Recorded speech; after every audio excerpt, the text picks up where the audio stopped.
In this video, we're going to talk about the patient flow going into regenerative medicine. I think the first thing, the people that know me, always the phone is very important. It's critical that the person that's picking up the phone call is knowledgeable, has been trained, and he knows how to turn that phone call into an office visit so you can actually talk about the procedure with the patients. Then once the patient shows up, the most important things nowadays is to keep it separately. We bump into several clinics that are doing everything at the same time, and it's really not a good strategy to keep your aesthetic patients right next to your clinical patients. Person is coming just to get an improvement in their face next to a person that's suffering from diabetes or one of these terrible diseases. So we highly recommend you separating those. Both in days that you can conduct those consultations and in days of actually doing the procedure.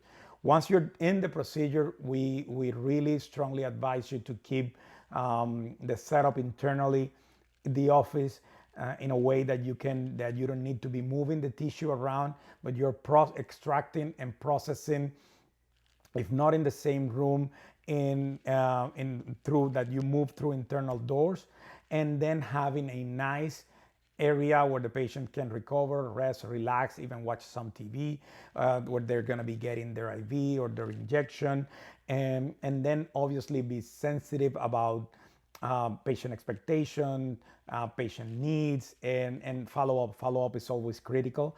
Many of these clinics, they just take the patient's money, they do the procedure for better or for worse, and then they forget about the patient. So the game in this industry is really caring for your patient, establishing if they're in the worst case scenario when they're not non-responder, really find out why and bringing them back to actually review the case and try to get them to get some improvement from this type of treatments that more often than not tend to be expensive.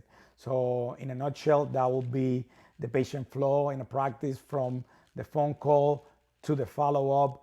Everything needs to be stage critical, like you would do in a play, where everybody, both the physician, the patient coordinator, the staff, the nurses, everybody is trained, is prepared, they know what to do, they know what to say, they know how to answer the question. It's critical that everybody it's on the same page. Sometimes the patient asks the same question 2-3 times, because patients do that because they want to be reassured about their answer. And it's horrible when a patient is asking the same question and 3 people give 3 different answers. It indicates that you guys are improvising and the clinic doesn't have the processes down. So you can really feel when a clinic is organized, when everybody knows their role and everybody knows how to provide a satisfactory patient experience, where this patient at the end of the day is not only going to feel an improvement in their particular condition, but it's also going to be so happy with the experience that it's going to go out and refer and talk about your practice with their friends and family.